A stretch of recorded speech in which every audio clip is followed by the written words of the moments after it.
thanks for the introduction there. And to all those young people under 40 in the room today, as you consider your options going forward, I would say consider public service of some form. Now, if the military suits you, then by all means, it's not for everybody, but we need good public servants to have good schools, good counties, good states, good federal government, and the things that we'd like to have in safe communities. So consider public service, and if it suits you so, the military. And military, pick the Army. So, we'll just go with that. Beat Navy. So I'm Garrett Yee, and thanks for having General Buzza and myself here. I'm a recovering general officer. I retired 2 years ago. Yeah, I'll just give you a little bit about my job, and then I'll hand it over to General Buzza. He'll tell you a little bit about his job, Forces Command, and what it does. So I'm at General Dynamics Information Technology, GDIT. We are a global IT services company. We have about 30,000 employees around the globe. I have about 3,000 of those employees in 17 countries. And so we're doing all kinds of stuff. And we talk about employees in Iraq, Syria, Jordan, Kuwait, Korea, Japan, Hawaii, tough spot, all over Europe. Germany, Poland, Romania, Kosovo, Italy, and it keeps going.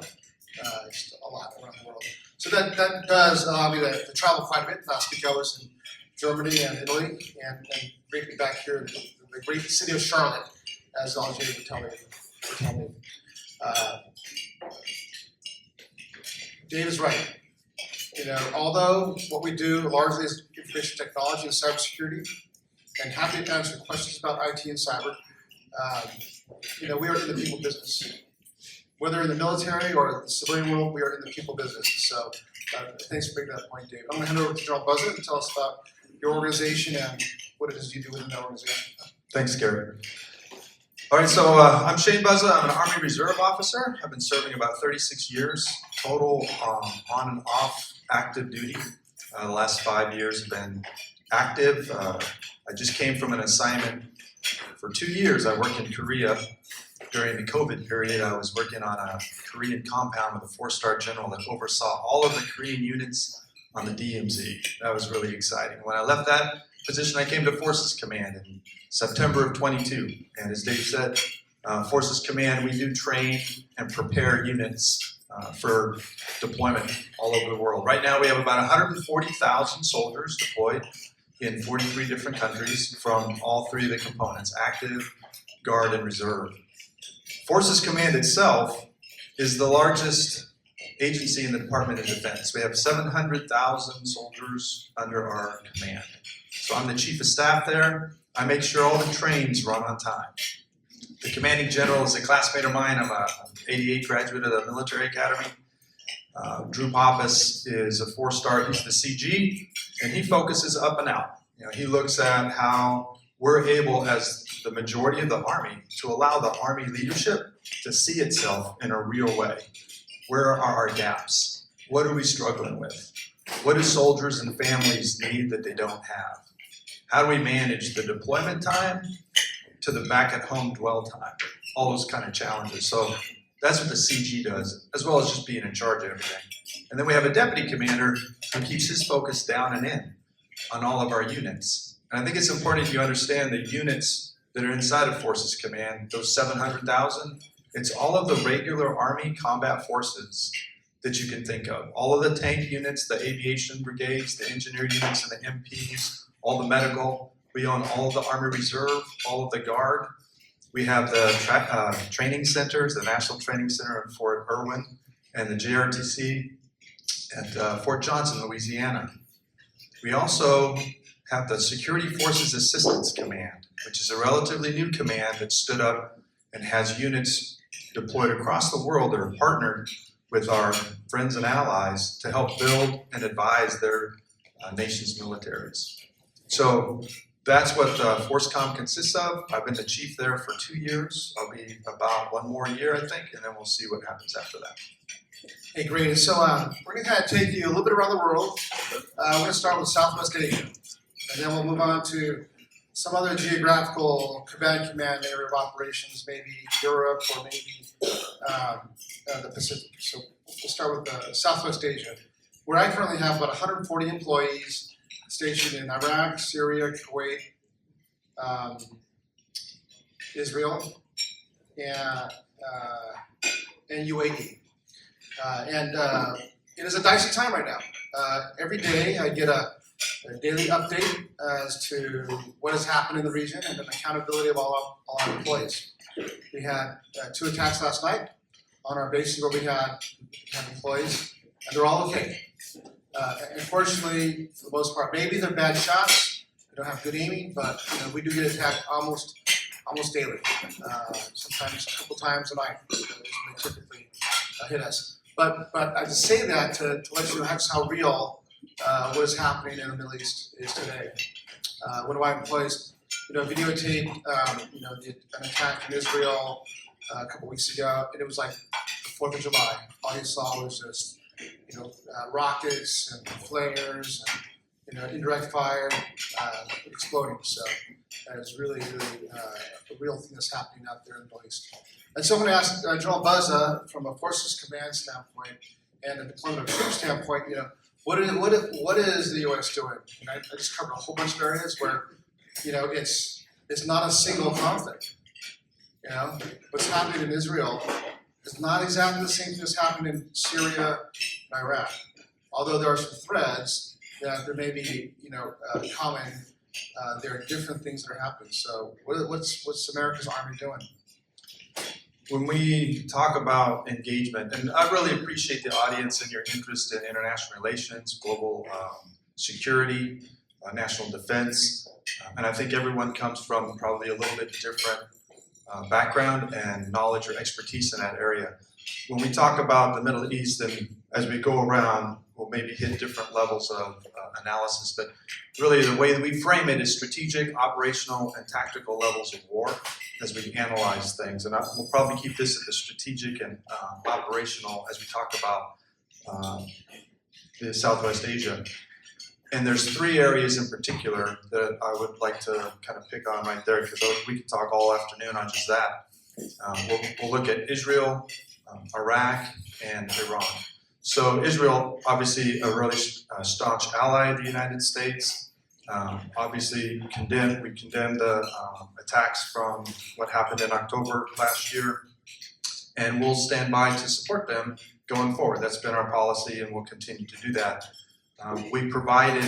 Forces Command provided the floating pier that was outside to provide some of the logistics over the shore support and humanitarian assistance. One of the challenges we had was the equipment isn't all that modern. We had been in a conflict for about 20 years of rotating forces to the Middle East year after year after year, and that eroded some of our modernization and technological advantages. And so we saw some of that when we saw high seas damage that floating pier. We're taking measures, though, to invest in modernizing our equipment. As we go around, probably when we talk about Europe, we'll talk about lessons learned on the battlefield there and what we're doing to modernize. But in terms of support to Israel, that's where we are there. As far as Iran, named as one of the 5 major threats in our national security strategy and our national defense strategy as well. You look at Russia is the current threat, China as the pacing threat, in the far out years, Iran and North Korea. And then, of course, your violent extremist organizations are number 5. So that's who we look at the strategic level as our threats. Iran is continuing to pursue cyber capability, long-range missile and nuclear weapons, and we're working hard at limiting their ability to do that. One of the ways that they attack us is through their proxy forces, the Houthis, Hamas, Hezbollah, and funding those organizations and their attacks against U.S. forces. Garrett just mentioned that he had some attacks last night. We've had 300 attacks from Iranian-based sources in the last year alone on U.S. servicemen serving in the Middle East. Doesn't always get a lot of coverage, but it's happening. And then the final one I want to touch on was Iraq. So Iraq has become a strong partner. Not sure if you realize, but we just had a security agreement with them in July. It was the second one in terms of establishing a stable government that helps them and us both fight ISIS in the area. It followed the Minister of Defense's visit from Iraq to Washington, D.C. in April earlier this year. So just some examples of what we're doing in Southwest Asia and Middle East. Yeah, thanks. And I was recalling the Trident Pier that you were referring to. And I actually had 6 employees helping out with that pier. We couldn't go ashore. They had to stay either on the pier or they were lodged on air watercraft to help with the security, the cameras, some of the IT support to that. Anywhere you go, you need IT stuff nowadays. That's just the way it is. So, I'd like to maybe just for the education of the audience, can you describe our unit of action, unit of action that we would deploy, and we still do, is called the Brigade Combat Team, and that's for the Army, the big deployable force that we send around the world when a conflict arises. And so, what is a Brigade Combat Team? What does it do? All right. Well, there are 3 types, and you're right. That is what we would call the unit of action. We would put a combat team on the ground. They would be fully equipped and enabled to wage war and coordinate with other combat teams, brigade combat teams on left and right, and take the fight to the enemy. It is commanded by a colonel.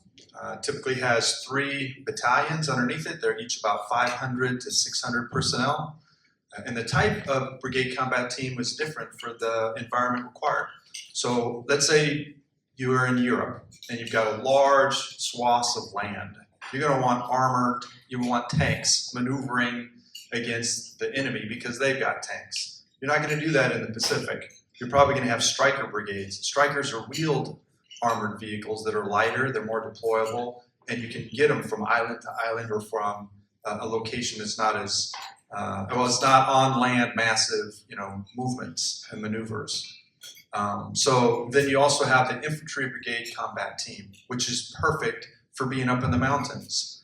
So if we're in a fight somewhere high, like in the Afghanistan area, if we're in places up in India, for example, on the borders, that's where you might find an infantry brigade combat team because you're talking about leg soldiers or those that drop out of aircraft. But we're not using brigade combat teams for the future. We expect the next fight to be something on a much larger scale. We call it LSCO, large-scale combat operations. A brigade isn't able to maneuver and leverage all of the long-range fires and all of the combat formations that are going to be needed for what we expect against our next big enemy. So we have restructured and taken some of the capability out of the colonel level command and elevated it up to the division, which is the 2-star commander, the 2-star general. So now our division is going to be the principal warfighting formation for the future.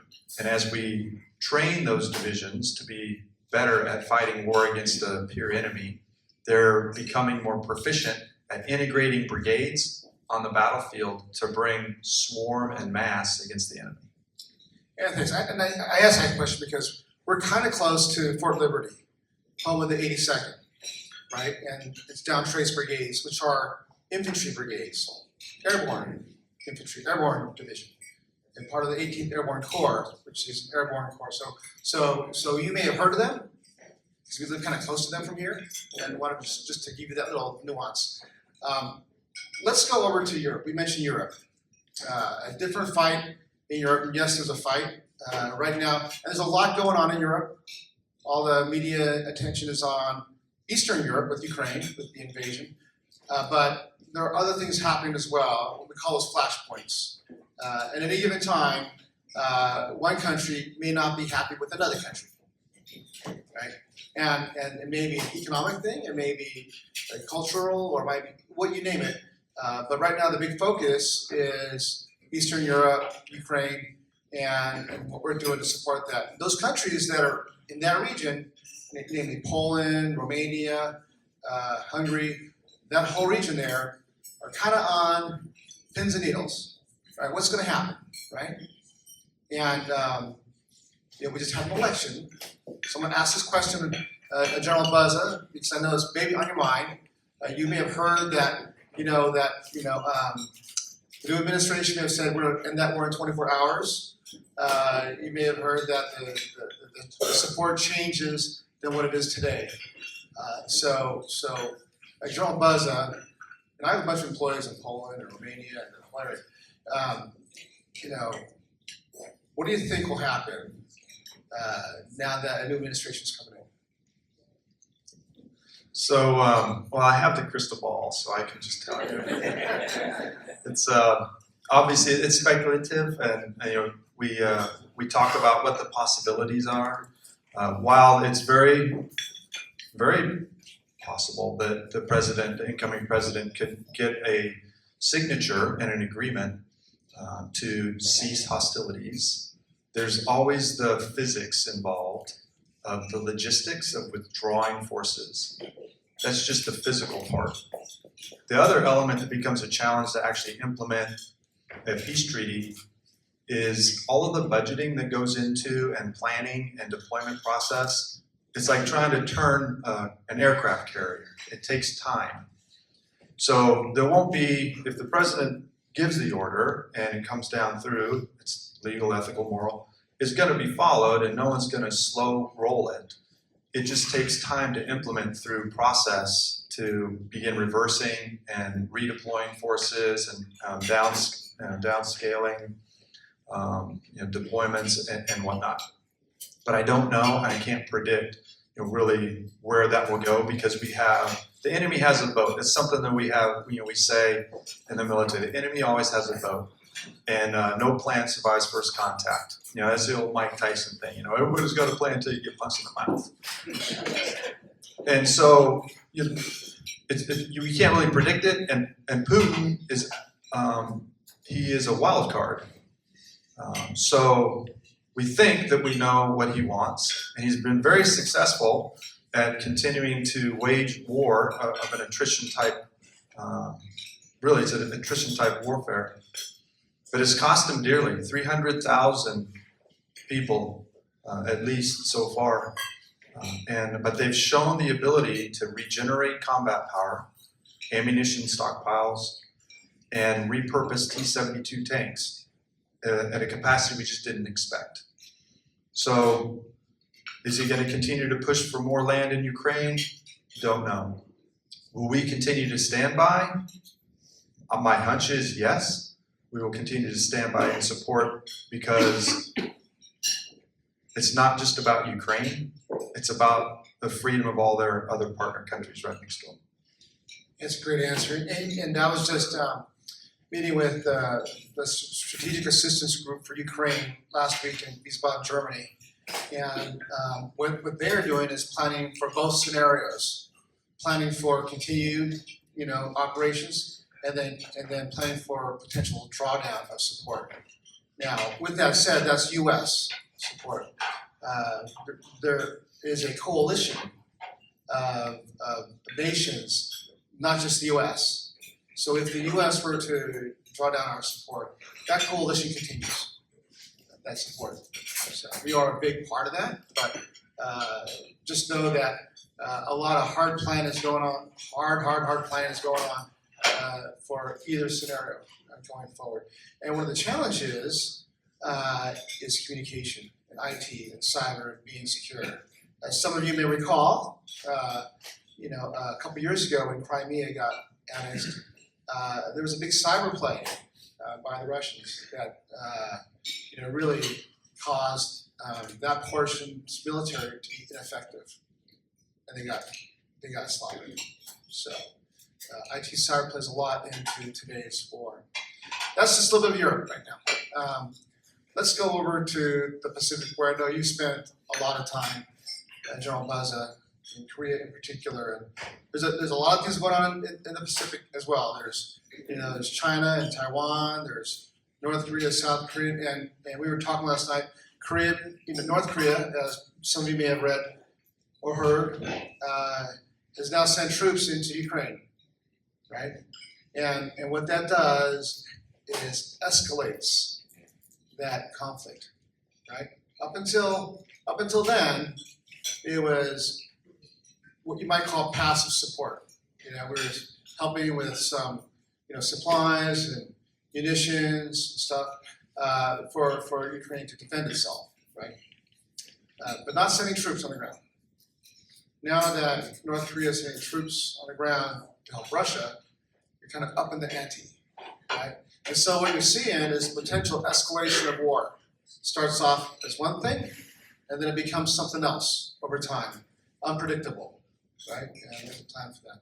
Well, let's go over to what we call Indo-PACOM, which is India Pacific area of operations, and a lot going on there. So some of your thoughts on what is Forces Command doing, and from your experiences, what do you see? What's the mindset of the people, that around the southern port, south of the border? So, thank you. Okay. General Yee and I go back about 25 years, by the way. We got to serve in the same unit together, and I carried his bags for him, so good. It's a good time. So the Pacific is, it's funny that when you look at a map and it's mostly blue, typically the Army doesn't have a real big role, right? It's a naval-dominated theater, and that is, it really, Indo-Pacific, Indo-PACOM commanders, Navy, but we have a presence, and it's significant. And when you think about where people live, they have a funny habit of living and working and sleeping on land, right? So if you're going to own land, you're going to need the Army and the Marines to actually secure the land. That's why the Army is still relevant. It may not be in the lead, but very relevant in the Indo-Pacific theater. The things that we're doing in the military space, and remember, when we talk about instruments of national power, we typically we bend them into 4 areas. We talk about diplomatic, the things that you can do in the diplomatic arena to influence behavior, the information space, economic, in terms of influence, purchasing, tariffs, those kinds of things, trade agreements, and then military. And the majority of what we're doing in the Indo-Pacific region is in the non-military instruments of national power. But what we are doing militarily is, I think I spoke a little bit about the Security Force Assistance Command and how we have security force brigades and battalions. If you think of, back in Vietnam, we had Military Assistance Command Vietnam, MACV. We had units that were partnered with different elements around the country to help strengthen their capabilities. That's what we're doing in the Pacific area, with a number of different countries that are partners with us to strengthen our presence and their independence against a resurging China. China is looking to build a modernized, in their terms, a modernized joint force by 2035, and a world-class military across all forces, all branches, by 2049. And it may sound like I can't believe those years and those numbers even exist. They're not that far. 2035 is 11 years. It's just a little bit over a decade. And so we're getting busy on our side as well to prepare to have the kind of capabilities to deter them. And we're also partnering with those countries with exercises as a presence. The impact that a carrier strike group has when it comes into a region like the South China Sea, it can't be overstated. The magnitude of firepower and influence of the U.S. Navy as they project is very significant.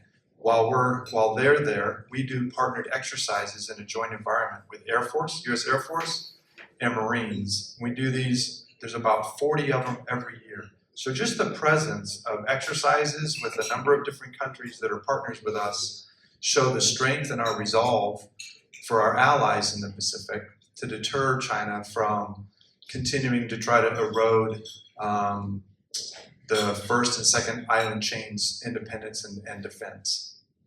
There's a lot going on, and as I recall, my recent trips to Korea and Japan went twice this past year to both places. It's interesting because Camp Humphreys is now the big Army base near Seoul, about an hour and a half from Seoul, and they are right there on the edge.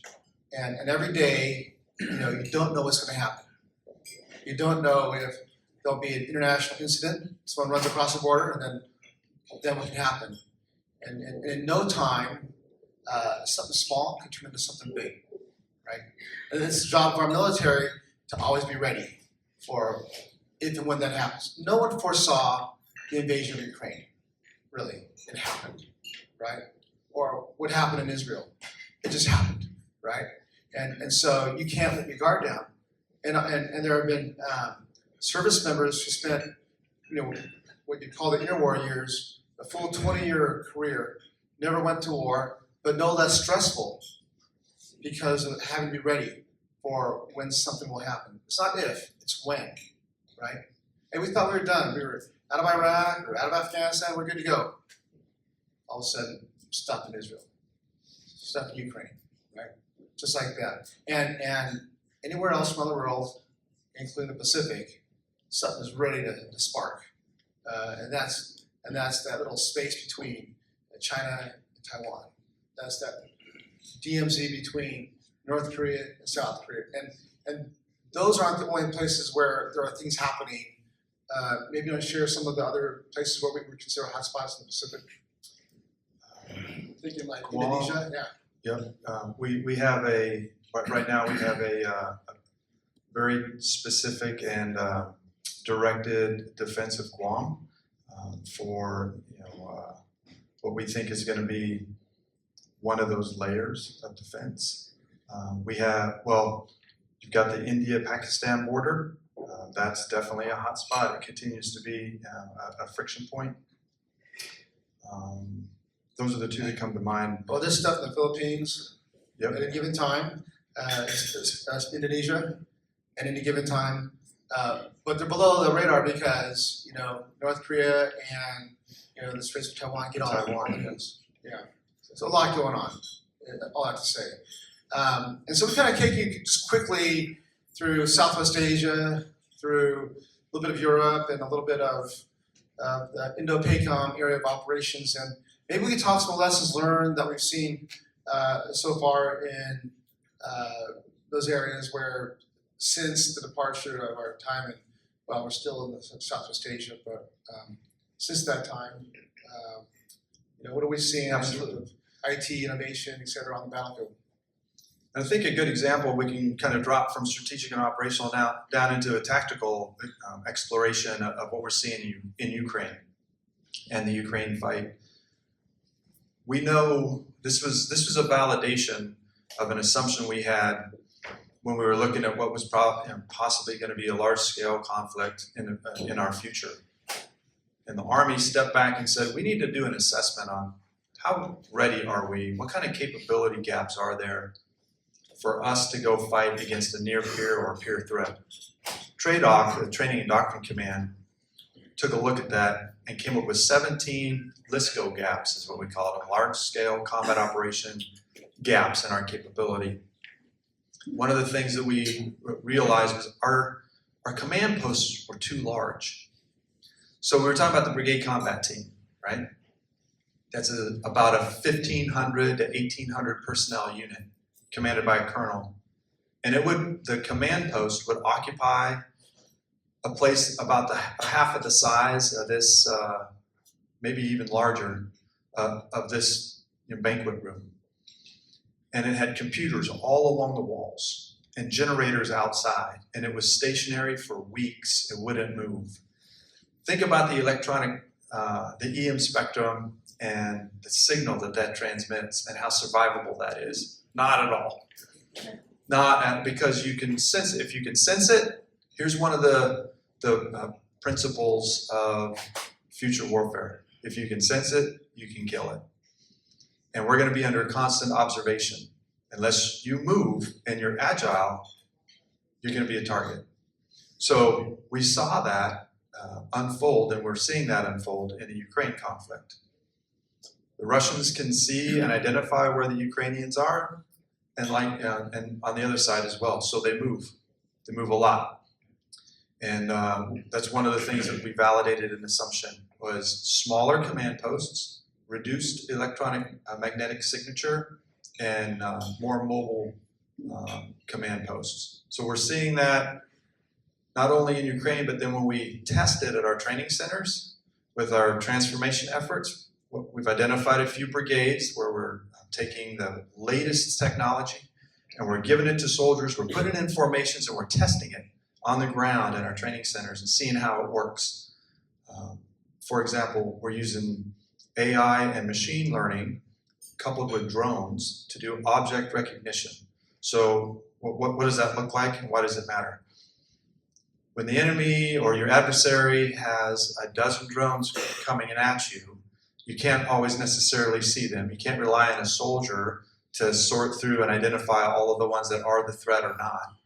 But if you've got object recognition and AI ML that you can actually put onto a drone yourself and float it up and identify, then you can take those out. We're testing that and we're seeing fantastic results, like 99% ability to eliminate the enemy. One other example of technology and how we've used AI and ML in modernizing our forces. We've got the ability. Maven Smart Systems is one of our products, and it does data scraping. It will look at the targets that are out in the field, and it'll identify friendly foe, and it'll take that what used to take about 10 minutes to do a target cycle engagement. Using AI ML reduces it down to less than a minute. That's a substantial difference on the battlefield. Yeah, so tech on the battlefield. I mean, and you read about it all the time, with the drones and drone technology. How have drones changed the nature of war, at least in Ukraine conflict? So as far as the enemy side and the friendly side. So we're using something called SMEP. General Dynamics makes it. It's a small mobile equipment transport. It's like an ATV, like your old four-wheeler out on the farm, but it's got 8 wheels, 8 big balloon wheels. It can transport about 2,500 pounds of equipment. It's unmanned and it's all smart automated.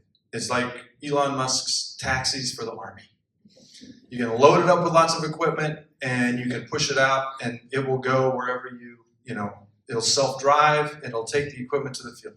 That is a huge relief on our requirement to have transporters do land navigation in a threat environment over long distances. That would be one example. On the drones, we talked about pairing object recognition to drones. We also are doing AI, ML, and so we can talk about some of this. I just got to make sure we keep it at the right thing, right? So the big way ahead now is using drones as mass. Quantity has a quality all its own.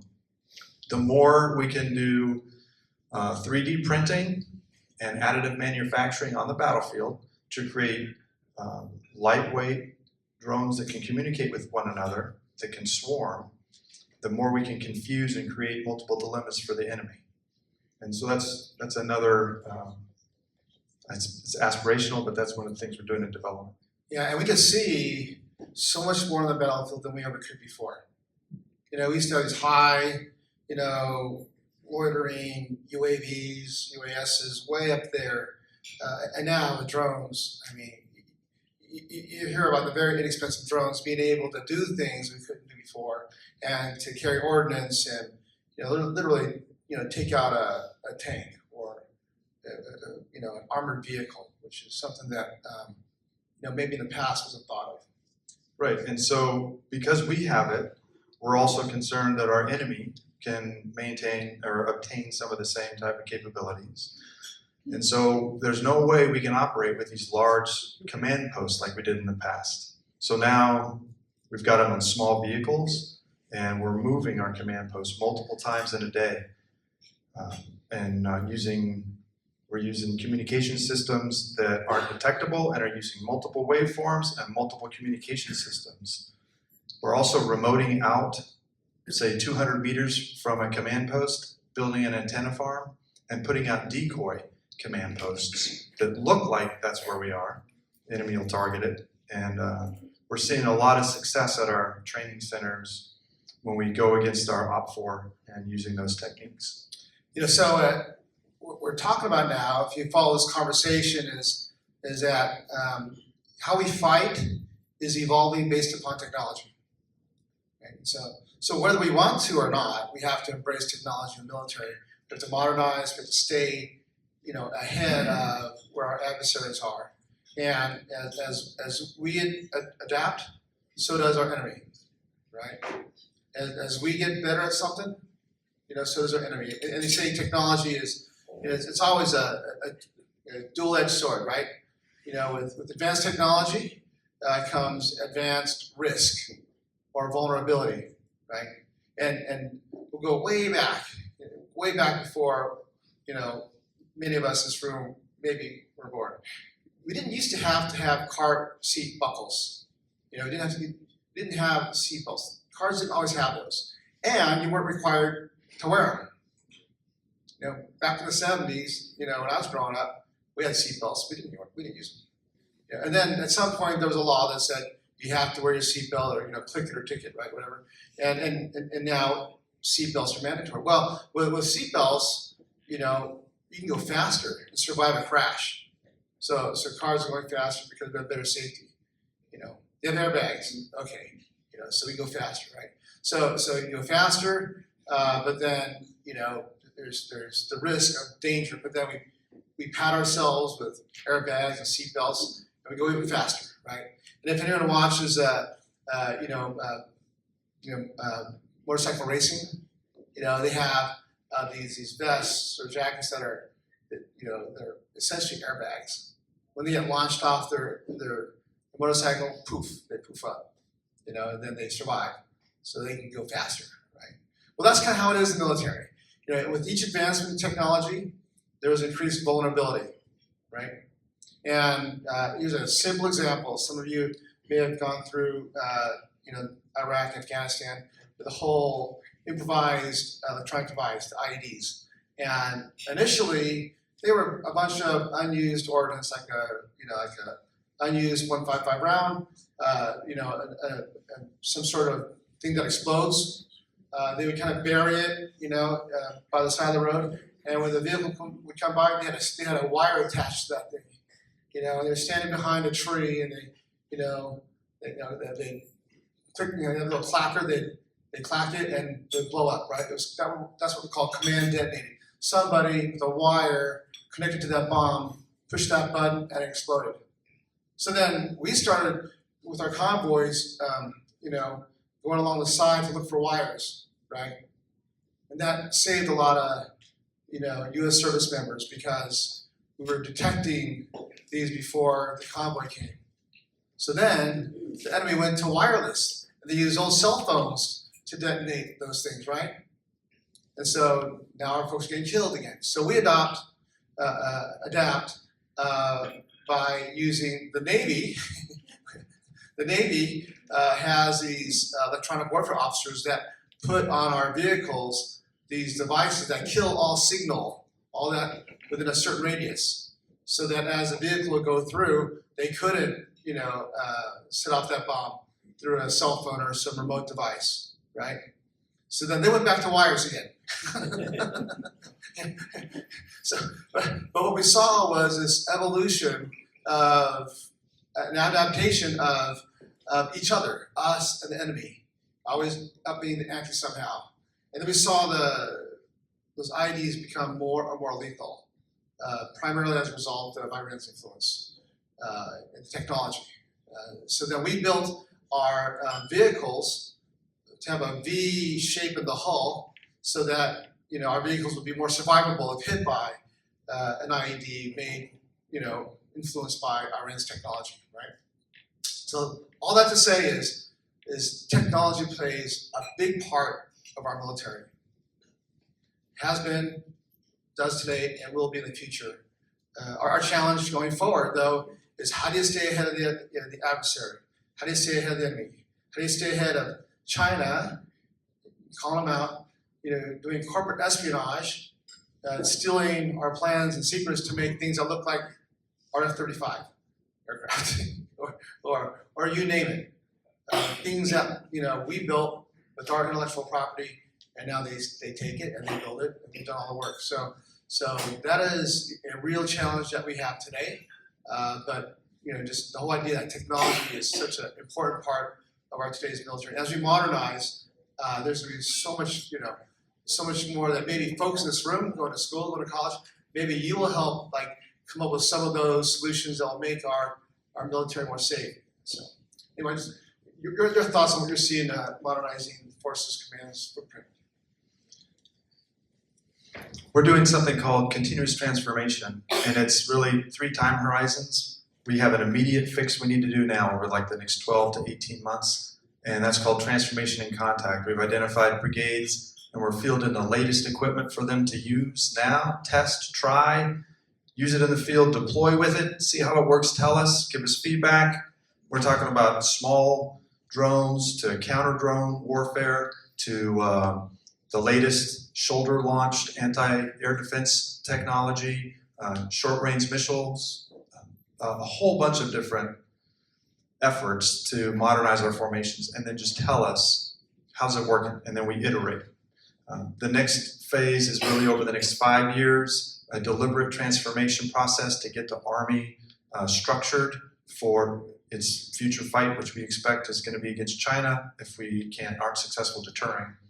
And then the third is the long-range concept-driven one, so that by 2040 we're actually ahead of our adversary and we have the capabilities and the doctrine and training in place before they're ready.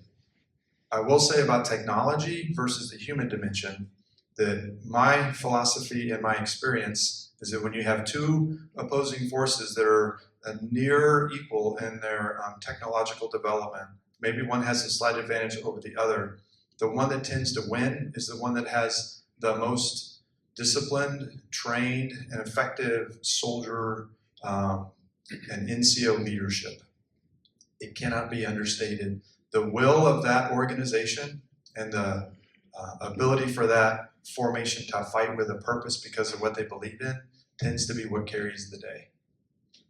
And so through all that, there's just a lot of tech that's being used, whether it's cloud, AI, 5G, digital engineering, lots of different technologies and cybersecurity that is a part of that transformation journey. And I think Dave's going to start taking questions from the audience. Most of the students are gone though. Subtle, right? Most of the students are gone though. There's a few. All right, we're gonna.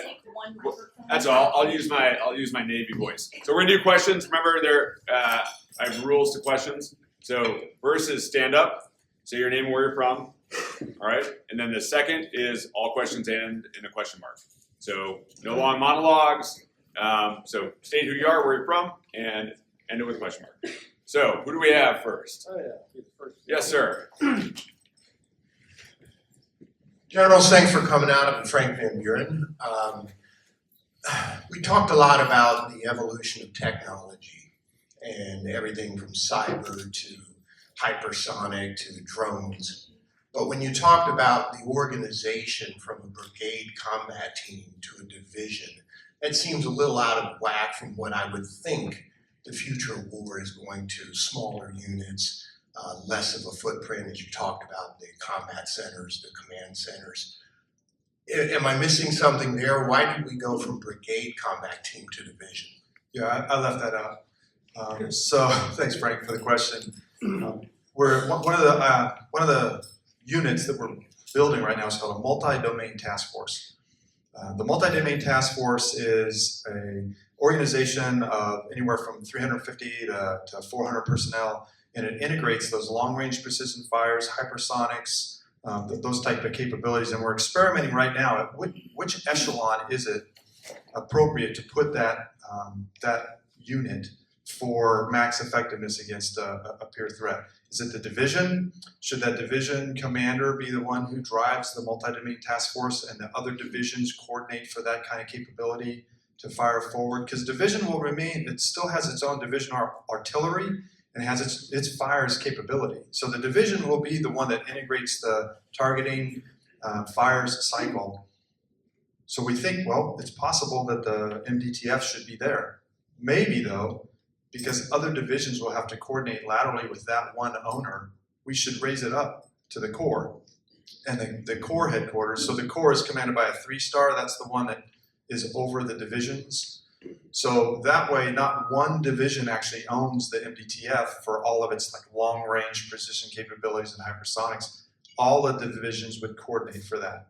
And then there's some who say a third option is the Corps commander shouldn't actually own it. It ought to be the theater commander. It ought to be like a theater fires element. And that capability, although it could be executed down at a lower level, the authorities and coordination are up higher. So we're still experimenting with where that capability should reside. One of the exercises that's happening next month is going to be a proof of principle in the Pacific for the MDTF that's partnered with U.S. Army Pacific, and we're going to put it into the 7th Infantry Division as a trial, see how it works. Thanks for that. Thank you. Yes, ma'am.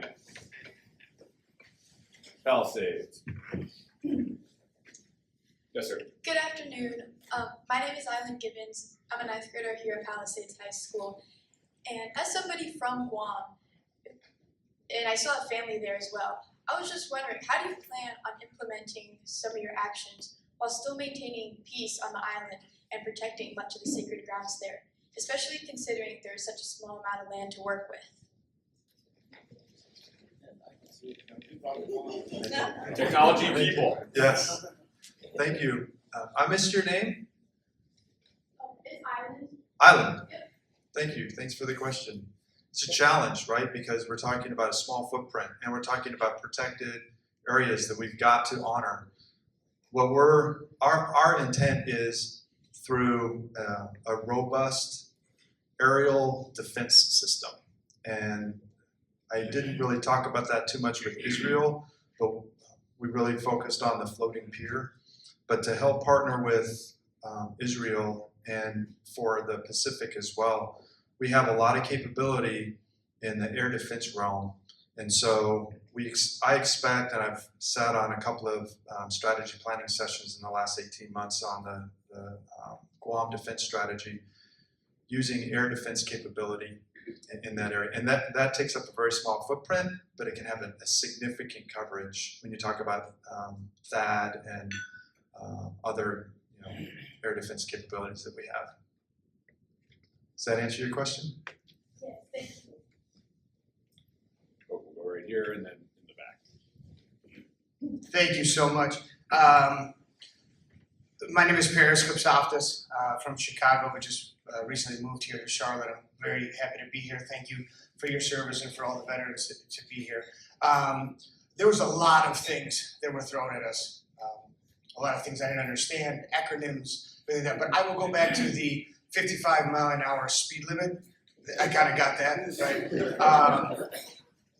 So the 55-mile-an-hour speed limit has always been there, right? And cars have always been able to go beyond that, right? It was always dangerous. The seatbelts were not law or were not enacted, or so people didn't wear them. The only time that they did was when people died. The police then enforced that law, created tickets, made it, your license gets suspended. So it wasn't the technology that made us go faster. We could always go fast. It was the deterrent. It was the ability to stop people from doing that. And all the technology that the military, the government, civilians have done, that's amazing. However, what I would like to ask, to your point, I will end with a question, is the authority to enable you to do your job, not testing, not just putting it out there or anything like that. When is it to cross the line to say, you know what, you have to put your seatbelt on? You can go 85 miles an hour, but if you get caught without a seatbelt, you're not only going to die, you're going to get your license taken away. So when is the authority going to be given to do so? Yeah, it's a great question, and we talked about this last night as well. So maybe you remember the 2016 election, maybe a little controversy about Russian influence, right, with cyberspace, right? And in 2020, there was no real talk about interference with the election. And that's because the US was very aggressive in that cyberspace in imposing cost to Russia and the adversaries that may have tried to influence the 2020 election in a similar way that may have happened in 2016. And that had to do with authorities.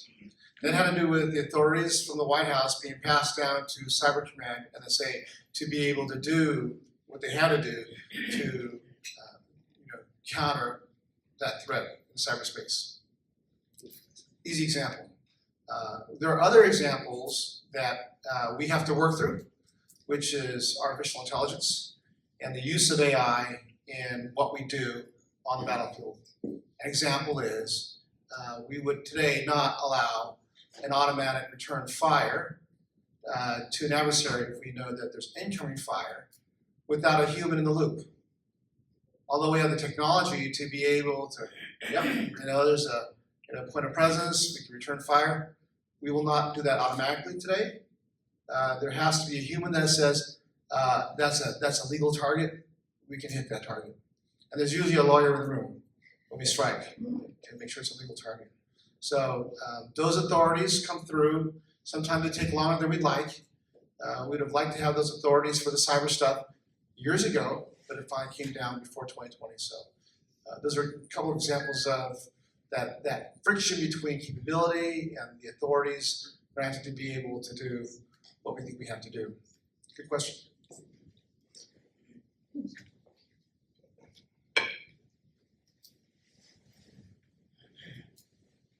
Hello, I am Mainly Toledo. I am a student at Palisades High School. I am a senior.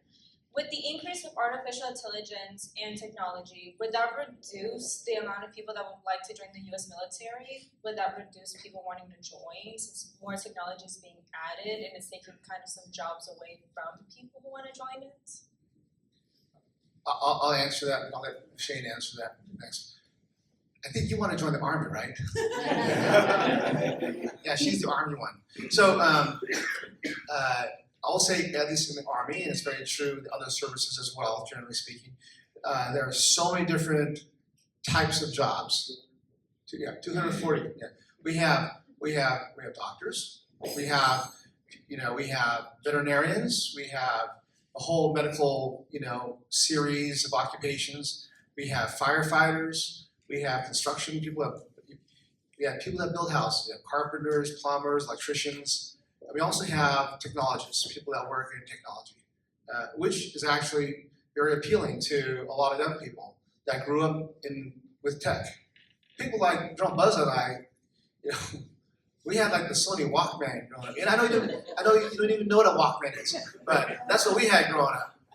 And so people that grew up with tech are looking for opportunities to work where there is tech as well. And so that's actually an area of interest. And people that like cyber stuff, oh my gosh.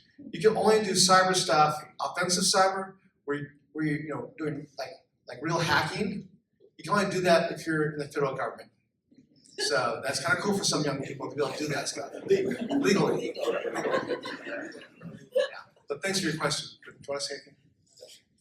I think that as we modernize and we move technology into a lot of our systems, it'll actually incentivize more people to want to join and be a part of it. I think that that's actually going to be a draw.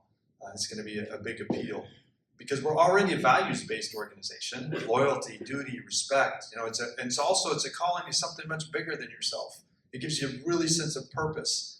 And so I think that as we continue to modernize, it'll actually be more appealing.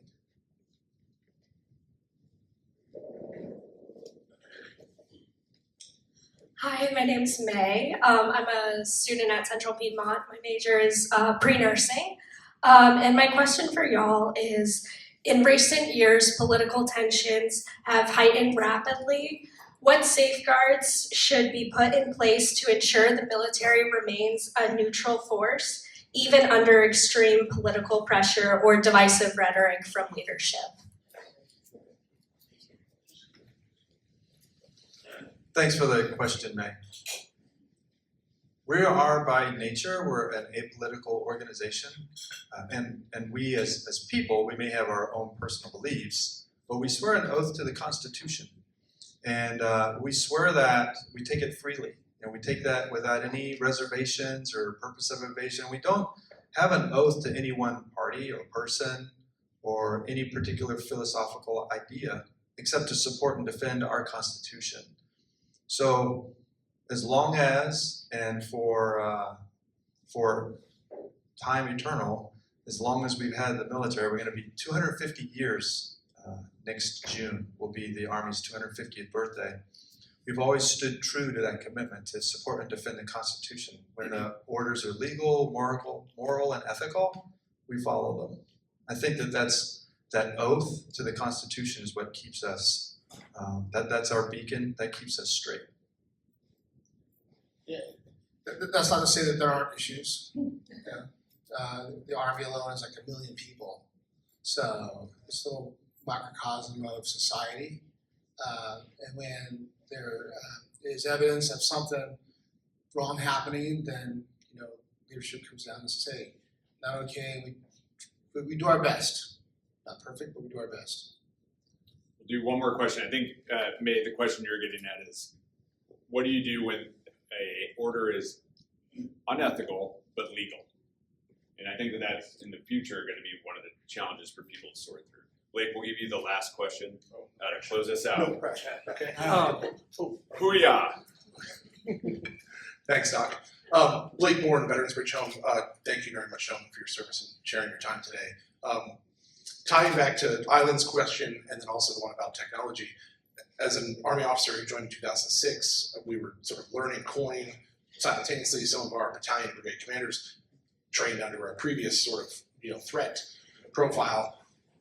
And it strikes me as you're talking about the LISCO, given some of the economic pressures on the countries that you're referring to, or I assume you're referring to, that could accelerate destabilization, and it could very quickly devolve into what looks more like a counterinsurgency potentially.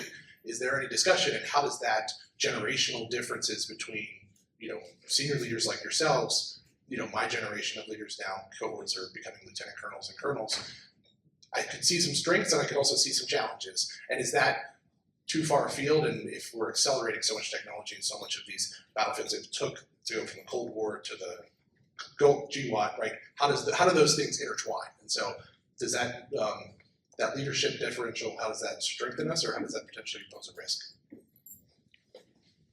The generational challenge is real, and we see that because, so I came up through all of it. Garrett and I kind of came up, then we're, in a way, we're fortunate to have seen a Cold War era when we first came in, saw the wall come down, saw the Army of the 90s and the huge drawdown. And then we saw the unreadiness of us at 9/11, and then having to learn coin. And what we did was we got on a treadmill, and every year we went. We knew our future was written. We kind of knew where we were going. We were doing the same thing once we figured it out. Once we figured coin and GWAT. That came to an end, and we had this epiphany that our enemies have kind of gone to school on us. We're not ready for what we think is going to be the next fight.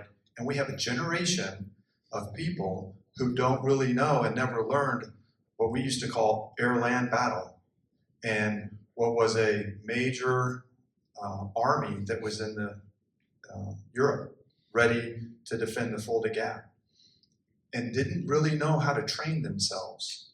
Because what we used to do is go to a training center before the deployment, go to the CTC, and then roll out, come back, your deployment was over, you go into your refit reset, 1 or 2 years later, you jump on it again.